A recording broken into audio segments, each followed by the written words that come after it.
All right. I am Rain Michaels, and this particular talk is about enabling Drupal content creators to support cognitive accessibility. And when I originally posted the presentation submission, I thought that I was going to focus specifically on kind of building the content type forms to support content creators.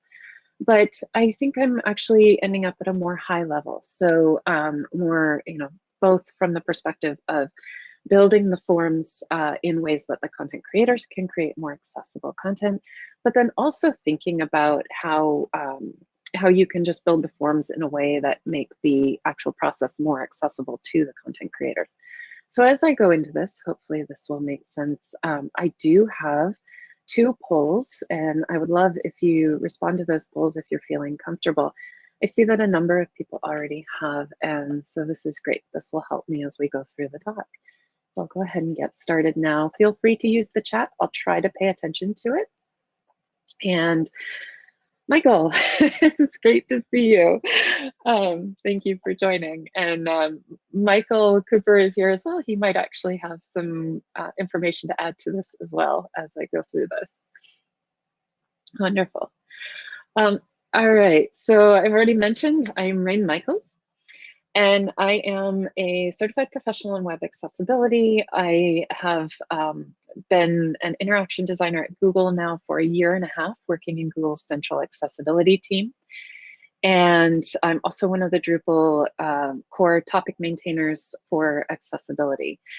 And hopefully with all of that information, I'm able to give you a fairly well-rounded picture that kind of gives you at least some insight into this topic on the whole. I've also very recently joined the KOGA task force as part of the WCAG accessibility guidelines working group, and have some insights there as well that I'm also hoping to give access to everyone to those insights to sort of help level up the cognitive accessibility of the web on the whole.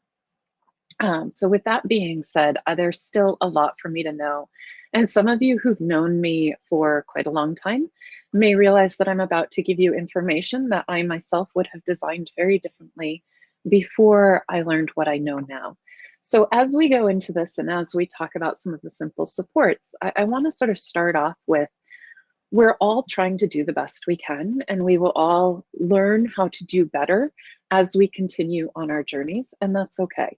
So please be kind to yourself if you suddenly discover that you're doing something that is not a good cognitive support for people using your sites. We're not here to kind of make you feel bad for things that you've done that might be confusing for some people. We're simply here to do better moving forward. And I'm on this journey right along with you. So let's move into trying to understand what we mean by cognitive accessibility. What is this sort of mysterious thing called cognitive accessibility, and what does it actually mean? Let me start with a little story about my 4-year-old daughter. My 4-year-old daughter, Brianna, is delayed a little bit in her speech, not in a way that's too concerning, although we have had to go through some speech language assessments because it is something that's being watched. For example, she can't say the word yellow, and she talks around words rather than finding the word that she's actually trying to say, even to a degree that's not necessarily normal for a 4-year-old. However, little Miss Brianna can remember anything. It's actually somewhat terrifying how good she is at remembering things. As a 4-year-old, she will call up memories from things that happened when she was 6 months old. This is shocking to a parent, obviously, because you think, well, of course she won't remember this detail from age 6 months when she's 4, almost 5, but she does. She can beat anyone in a game of memory and has been able to do so since she was 2 years old. So Brianna has an amazing cognitive strength in the area of memory. However, her area of sort of speech or language creation and her kind of ability for word recognition is still her own cognitive weakness. Now, the reason why I'm telling you the story is about a 4-year-old who is fairly typical and not in any way kind of concerning, but just a fairly typical 4-year-old, is because it's important to recognize that when it comes to cognition, everyone has unique strengths and weaknesses. My daughter has very strong memory, but she still struggles with word recognition and word understanding. Some of us are exceptionally well-organized individuals, and some of us need all kinds of supports or have found our own adaptations to ensure that we can make our way through a day successfully completing the things that have to be done. Some of us are very good at making sure that we're looking at the big picture, and some of us are much better at looking at small details. And so one of the polls that I asked was, what are some of what's your greatest strength from the list that I provided? And we have people in here who say that some of their greatest strength, might be the ability to see details that others cannot. Or some individuals have said the ability to see the big picture. These are very different cognitive behaviors, almost to the same degree where we could say that people are different sizes, we're different shapes, we have different hair color, skin color, eye color, speed, strength.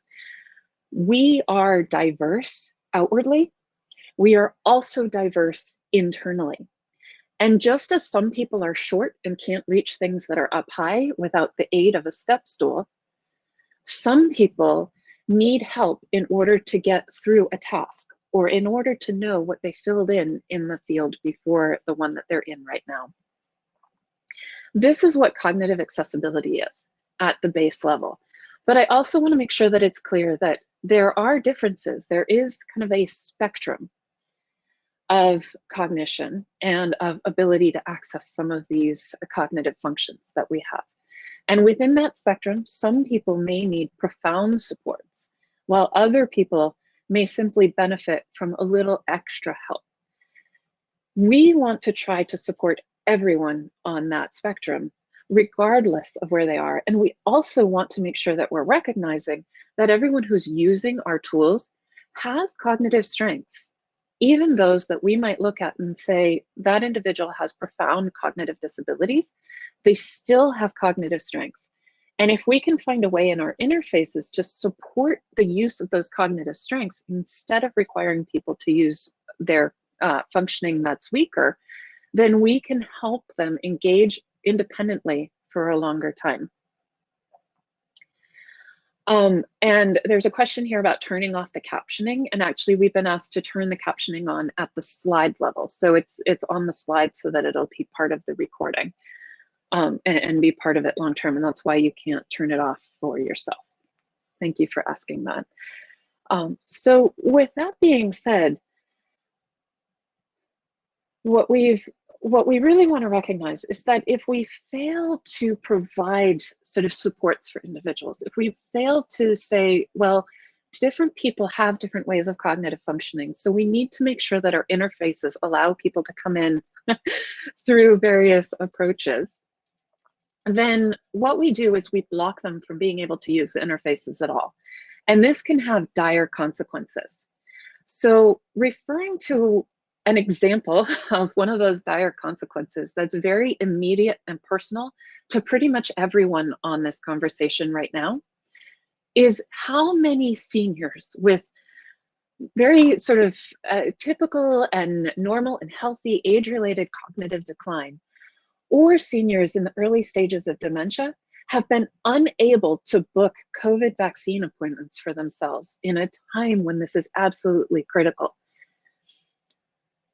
And they've relied on and hopefully had access to other people who can help them through those processes, or they've had to revert to sort of difficult phone conversations that required them to be on hold for long periods of time, or maybe make multiple phone calls.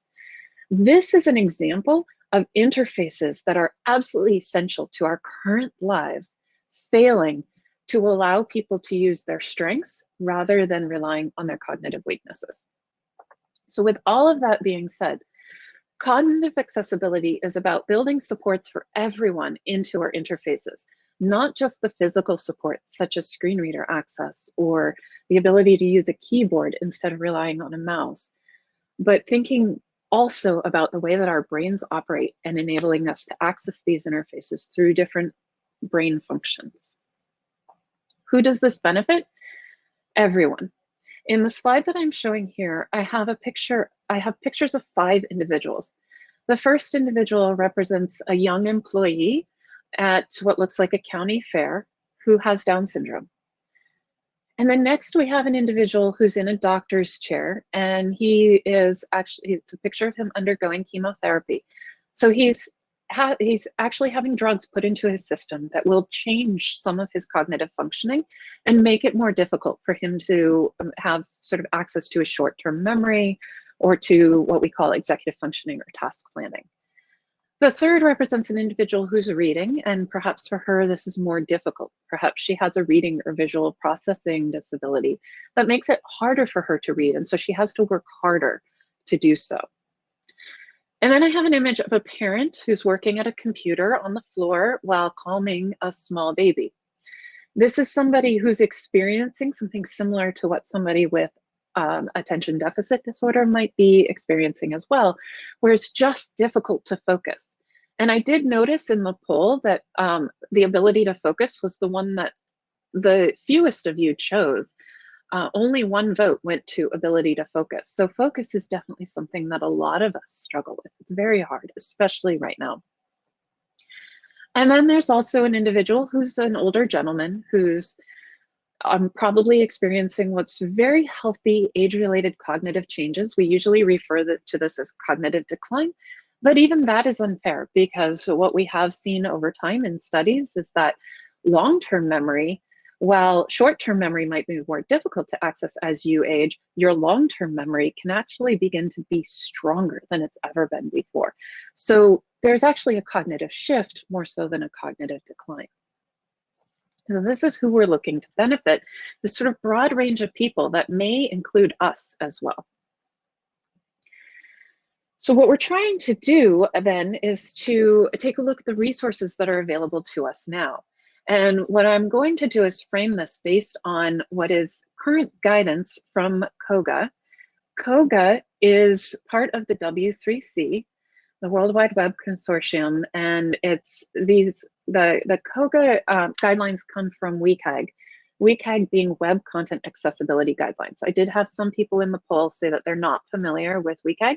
So just to make sure that everybody has the same resources as we go on into these objectives, WCAG guidelines, the Web Content Accessibility Guidelines, are the foundation for most international laws around the world, because these guidelines are testable.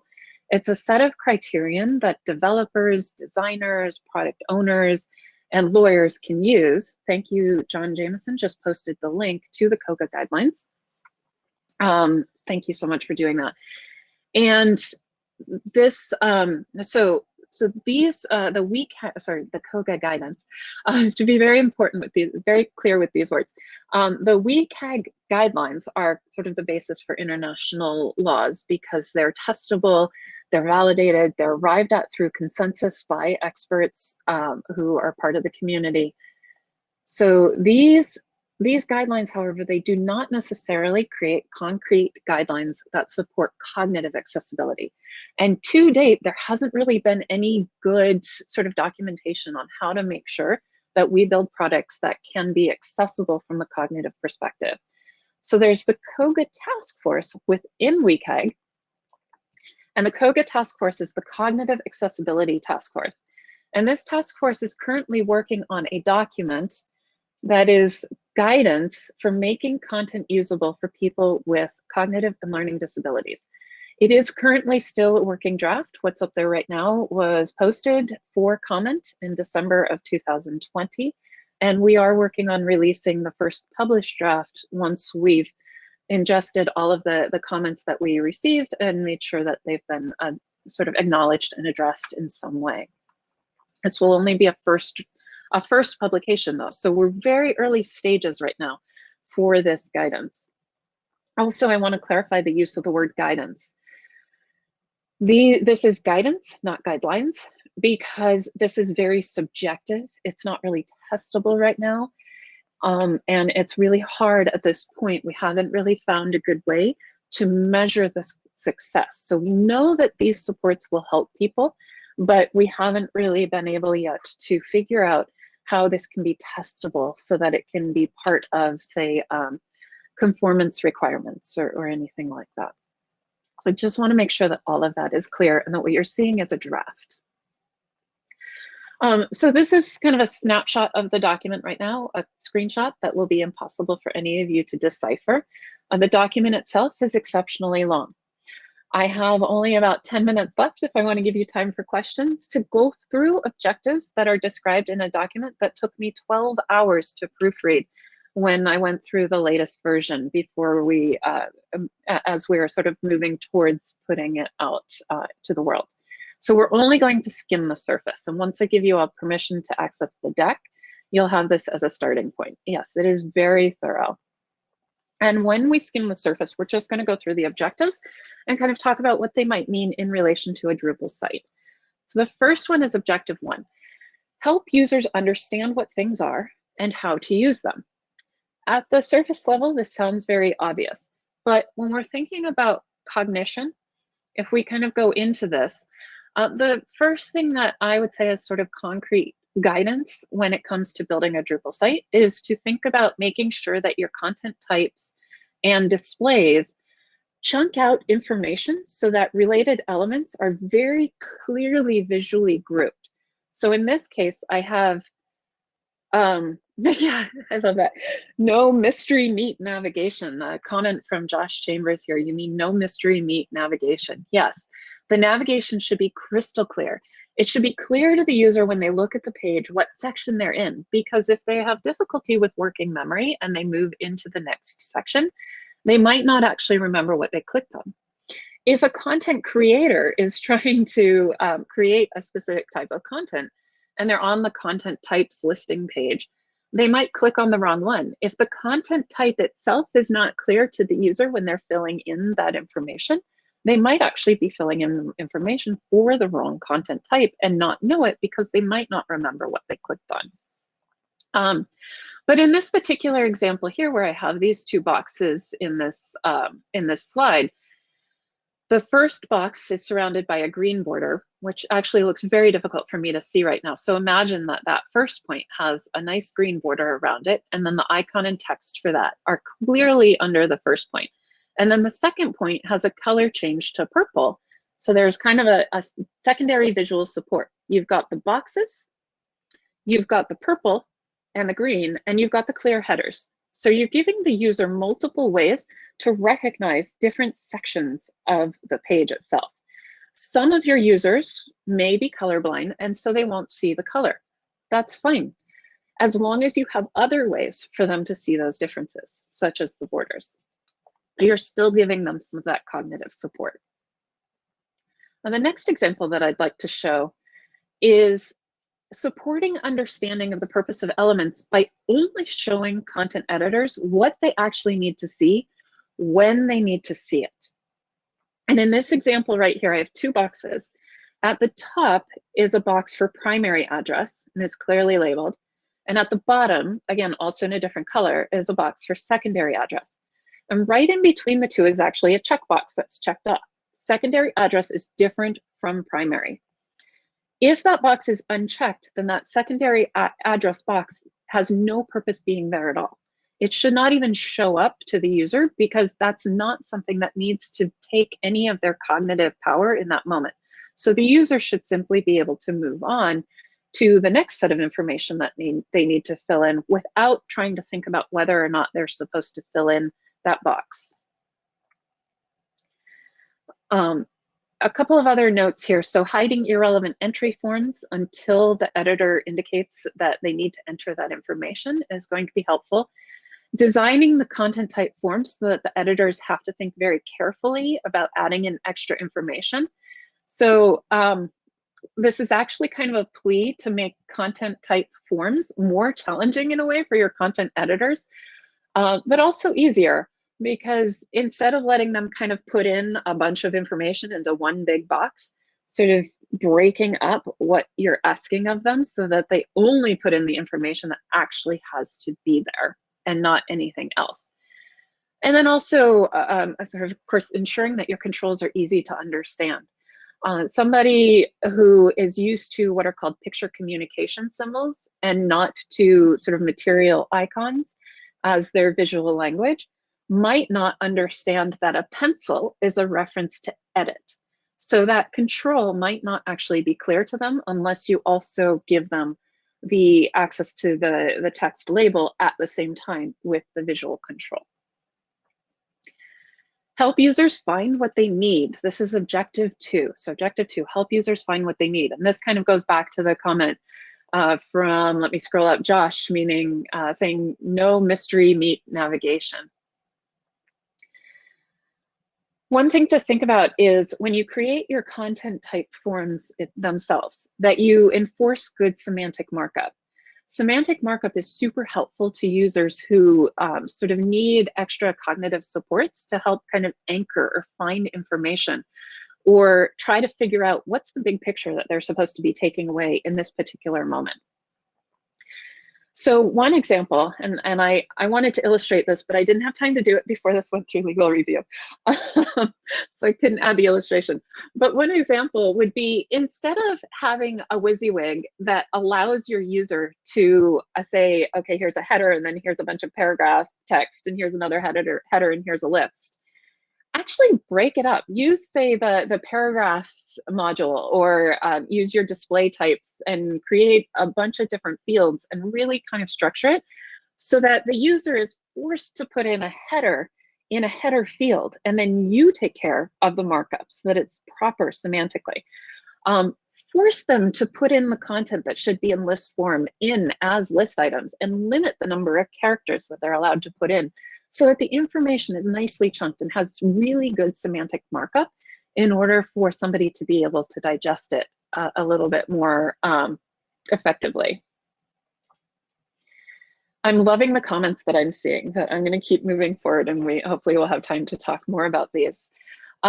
Also consider auto-populating front-facing content with tags. So rather than asking your content editors to know that maybe what they're putting in right now is relevant to the concept of alternative and augmentative communication. Maybe they don't actually know that, but you have something in your Drupal code that says, you know what, I'm seeing this word frequently enough in this article, so I'm going to auto-populate this tag onto the front-facing page so that when a user who needs to know if alternative and augmented communication is part of the subject of this material, and if they should read it, that they see that tag right there, because your content editors aren't necessarily going to remember to do these things, and or it might just be too much to ask of them. And this is where Drupal site accessibility falls down really quickly, because content editors, they're busy. I'm not going to say they're lazy, because that's really unfair. That's something that's often said. They're not lazy, they're just busy. They have too many other things to attend to, or they're learning new technology themselves. And so they may sort of fail to put in information that could be super helpful. So if you can auto-populate that, that will be super helpful. Another one is to give your content editors very clear indication of what they need to have to fill out a form before they even start filling it out. And what I mean by this, so there's an example here on this slide that says, before you continue, you will need event address, including zip code, and event date and time zone. So it's telling the user, you need these bits of information before you start filling out this form. And the reason to do this ahead of time, ahead of sort of popping the content editor into the form, is really to support that individual, to make sure that they have all the pieces in front of them, so that while they're filling out the form, if they get distracted, if their browser crashes, if something happens, that they don't get confused or frustrated or have this sort of stress of, is this going to time out because I don't have that information, I need to go get it. Is it going to time out? Am I going to lose all of this? You're sort of building a little bit of support ahead of time so that people can kind of prepare. They can know how long something's going to take, and it will enable them to put better information in at the other side. Objective 3, use clear and understandable content. I think this one's pretty straightforward, but there's a piece of this that's not as straightforward. So in this first example that I have here, I'm showing on this slide a content pair where there's an icon and text next to each other. And what I'm suggesting here is that you help your content editors pair icons and illustrations with their content to provide multiple ways to understand meaning. And the reason for this is that some people need both the text and the image next to each other in order to understand. If somebody says, I love you, or writes, I love you, and there's no sort of visual context with that, the person may not really fully grasp what that means because love is such an abstract concept. But if next to it is an illustration of arms hugging a heart or of a parent hugging a child, you're giving the user a lot more information to help understand the concept, I love you. And if you provide this in your form itself, then your content editors are supported in building this information directly into the interface itself. But the other thing is to enforce chunking. So rather than letting your users just add, your content editors just add a whole bunch of information into one field, limit the amount that they can put into each one, and then have them add new boxes. If they want to add more paragraphs, they have to add new boxes. They have to sort of chunk it in a very crystal clear way. And each thought is only limited to a certain amount of text. Objective 4, help users avoid mistakes or correct them. Also fairly straightforward. Giving the users the support ahead of time and telling them what to include can really make it easier for them to get a sense of what they're going to need to put in and to not feel rushed. Also, this is one of the WCAG guidelines in the criterion for level AA, but giving your users flexible form fields to enter multiple formats, and then on the back end, putting it into the format that it needs to be for the system. So you're allowing your users to work within their own mental model rather than to fight to get their text written exactly the way that your database wants it. And then ensuring, this is a hard one for Drupalers, but ensure that content entry is auto-saved along the way, so that, or broken up into smaller activities, so that your user doesn't sort of experience mental exhaustion if they are working really hard cognitively to do this. You're sort of giving them a sort of safety net to get themselves out of here. All right, so I'm just going to very quickly go through the next couple because we're pretty much at time, although I don't think that this will be closed off on us, but I want to make sure that you can go to your other things and we can have time for questions. But helping users maintain focus is also super important. And part of this is enabling users to kind of know where they are through taxonomy, or helping users know where they are if they get distracted and leave and come back. Also, ensuring that your processes do not rely on memory. So if you send the user to an error page, tell them where they came from or what they were trying to get to, so that it's very helpful for the user to be able to know where did they come from, where did that error occur. If the user is midway through a flow, help them know where they are in that flow along the way, so that, again, if they get distracted or if they need to go back and get something else, or if they need to refer to an early point, it's easier for them to do so. Providing help and support, this really means providing that help text. Of course, in this example, it's very small, but really using good help text can help your users know what to do. We have this sort of myth, and I've spoken this myth many times in presentations, that people don't read on the internet. It's actually not true. I learned this after I presented it many times. Some people don't read. Some people need that text. They rely on it. It's where their cognitive strength is. So you support both and make it easy for those that don't read, make it easy for those that do. Thank you to the people who are sharing the autosave module and other modules. This is incredible. Also making sure that there's kind of speed bumps anytime somebody's going to do something destructive, so that they don't do something horribly destructive along the way. And then this one's super important, support adaptation and personalization. Make sure that if the user changes their font sizes or wants to see less on the page or needs to see only text, is able to make that change. This will be super helpful to a lot of people. And again, this is just a hint of everything to consider. Ultimately, the best way for you to do this is to build, as you're building for cognitive accessibility, ask for feedback from diverse users. And this is actually the subject of a talk that I have tomorrow. So please join. It's at 10:20 Pacific Daylight Time on inclusive and accessible co-creation, where I'll actually be sharing some of the techniques to be able to work directly with diverse users with diverse cognitive needs. I know we're at time. I'm happy to stay on for questions. Some of you, I'm sure, need to jump. Feel free to send me an email if you have questions. I'm at rainbria@gmail.com. And I will share the deck with anybody who's asked for it. So thank you so much. Any questions that anyone wants to ask? Oh, I see a Q&A. Is there a clear dividing line for you between COGA guidance and more general usability and best practices? That's an excellent question for anybody who's still here. Let me share the deck link again, and then you'll have to ask for access. And Michael, please feel free to jump in as well, because I know you have very personal knowledge of this. So that's the deck link. If you ask for permission to access it, I will get it to you, and I'll try to open it up more publicly.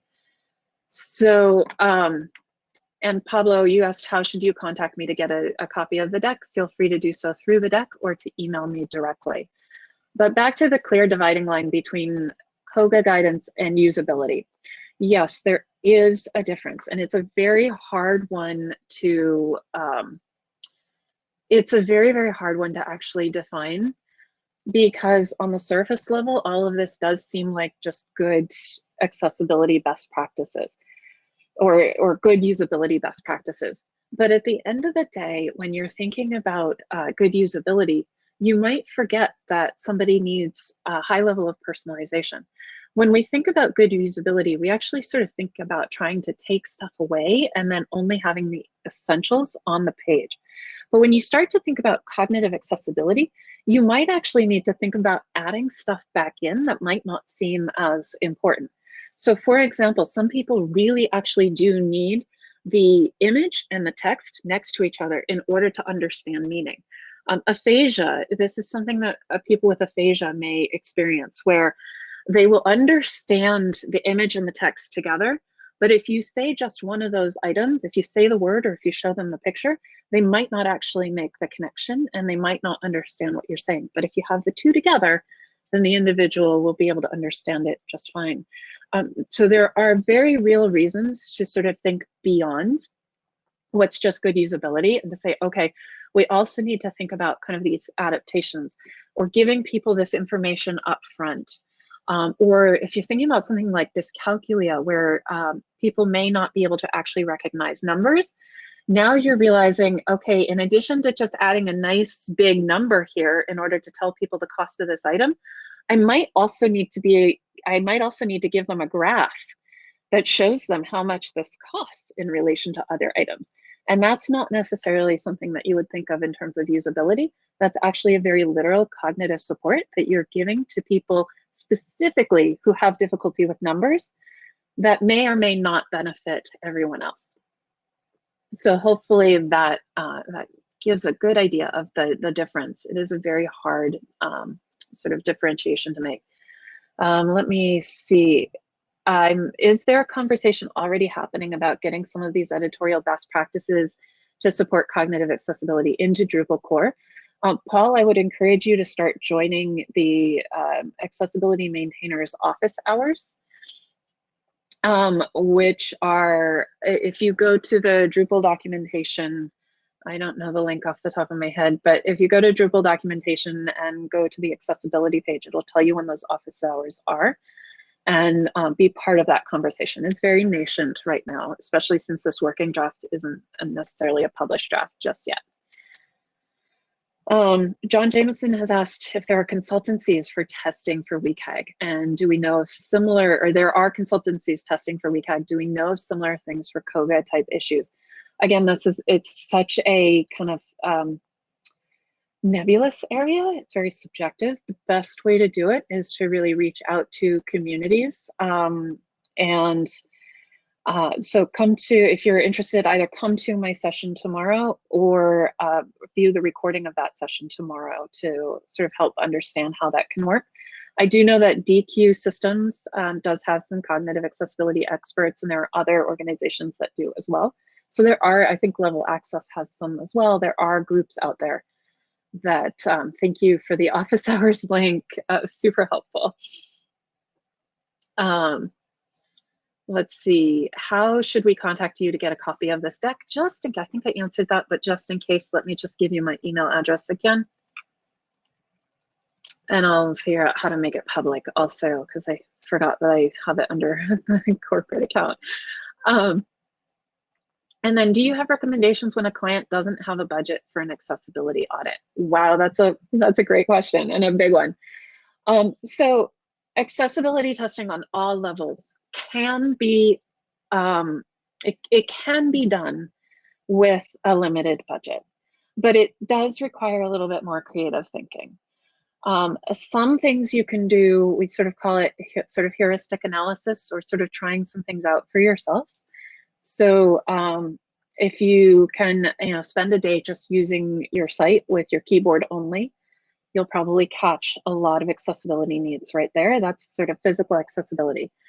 From the cognitive standpoint, you can try things like turning off all the CSS and experiencing what your experience is like without any of those sort of visual supports that you have, and then sort of see the difference. And are your visual supports actually adding anything or not? Some kind of heuristic ideas. But you can also reach out to members of the community, and that's what the talk will be tomorrow, is how to do that, because that's a pretty big subject by itself. You mentioned that COGA is currently more subjective guidance. Is the intention to turn these into more objective guidelines or stay more subjective? Deborah, that's a great question. Thank you for answering, or for asking it. So when it comes to the cognitive space, this is a lot more difficult. And there's been a lot of research in recent years, and by recent years, I mean like the last 20 years, in how to measure cognitive supports. Part of this is difficult because it's sort of very personalized, and there's such a broad spectrum of cognitive need.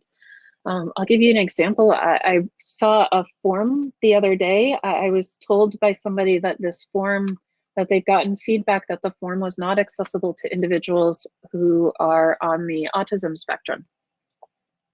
They'd gotten feedback from an end user that the form was not accessible. And the person asked me, like, what do you mean this is not accessible? Like, what can I do to make this accessible to somebody on the autism spectrum? And I looked at the form and I actually thought, wow, I have a son who's on the spectrum. I have a pretty good kind of view of what kinds of supports are needed for somebody on the spectrum. And I actually thought the form was very well done. But I did start to see some areas where maybe it could be adjusted to be more supportive for somebody with different cognitive needs. And that's the thing. It's like, if you say autism spectrum, what does that really mean? It's very hard for me to sort of sit down and say, okay, this is exactly what somebody who's on the spectrum will need, because everybody on the spectrum will have slightly different needs. So yes, there are efforts to figure out how we can test this. It's very challenging, and it's probably going to be a while before it can be truly kind of testable in a quantifiable way. Right now, it's qualitative, and you can use things like kind of the quality of life index from the United Nations, which tests kind of people's independence and human access to sort of independent living. To see, okay, well, here's an index that gives you kind of qualitative information about whether or not your site supports certain kind of independent functions. And it's using a scale that's not meant for websites. It's using a scale meant for human rights evaluations. But it's so complicated and nebulous, and that's why there's nothing concrete right now, but that doesn't mean that there won't be as time progresses. And if you start to have ideas for how to do that, please, we need that. We need that kind of information. And let's see, what other questions we had? Did I get to them all? I think people, I can't believe people are still here. Thank you for hanging out with me for a little extra time. And I really look forward to, communicating with you. Please feel free to reach out to me. Please join the office hours as well, so that we can figure out how in the long term we might be able to move some of this into Drupal core as well. Oh, thank you. And yeah. All right, let me share this deck with everybody who asked for access. I'll just give you the link again. It will tell you to ask for access, and then I'll share it with you and my email. And I hope to see some of you tomorrow.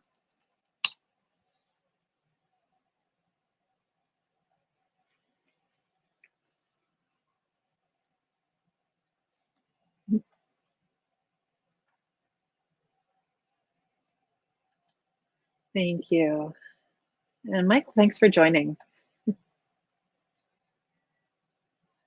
Robert, Lisa, thank you for joining.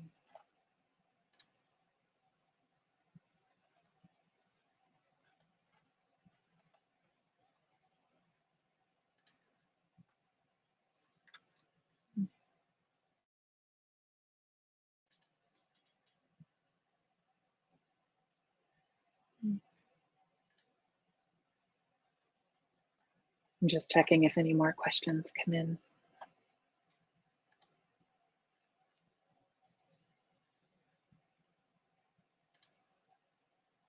Thank you, Kimberly.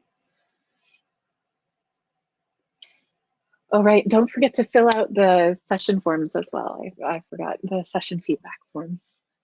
I forgot about that one.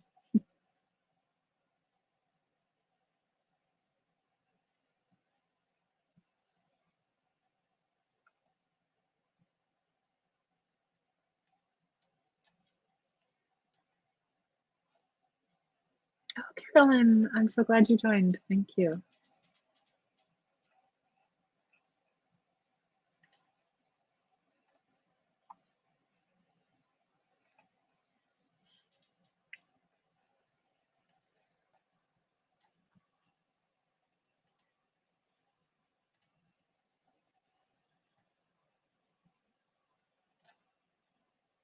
Let's get everybody access to this.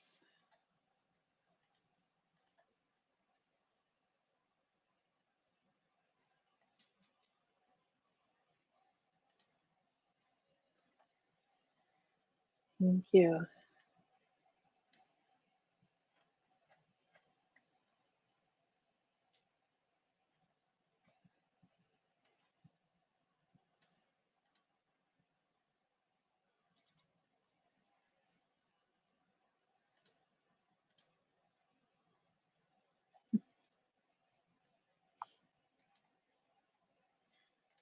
No worries about any duplicate slide requests. I am so sorry that I just forgot that I was in my corporate account when I created them. So I didn't make it public to the world. And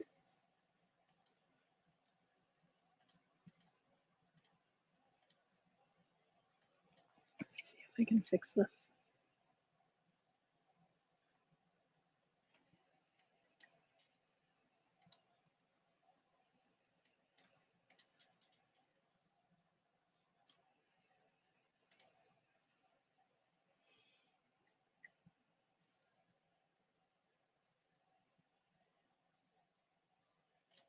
Oh, there's another question here. Are companies or organizations liable and have to follow these guidelines? Or it could be an issue for people following lawsuits. Yeah, I understand what you're asking, Kimberly. So because it's not part of the WCAG guidelines yet, it's not part of, say, WCAG 2.0 level A or level AA or any of that. So this is guidance, not guidelines. If it's part of WCAG 2.0. Some countries require conformance with WCAG 2.0 level A, and some require conformance up to level AA, and it varies across countries. So that you do need to do, and you are susceptible to lawsuits if you don't. As far as the cognitive guidance goes, again, it's guidance. However, I would, keep in mind that it's still possible for somebody to say, look, I'm not able to use your site, and you could have built it in a way that I could be able to use it. So to kind of do your best would definitely be advisable. Also, England has some pretty new, I don't know how official the laws are, but there's laws in England now that content also be available in what's called an easy read format, which takes your sort of standard content and then breaks it down into sort of an illustration plus very simple text, a very small amount of simple text, and pairs the illustration and the simple text. So that it's available to users who have challenges reading complex documents. And that is becoming part of laws in the UK to some degree at this point. Do you have any advice for learning to use WCAG accessibility testing on a web page? I would love to improve in this area and have difficulty in the past understanding accessibility test cases. I personally went through DQ University. So DQ Systems is a company. They have a lot of great training material. I came into that training material with a fair amount of knowledge already, but I went through that when I wanted to get my certification.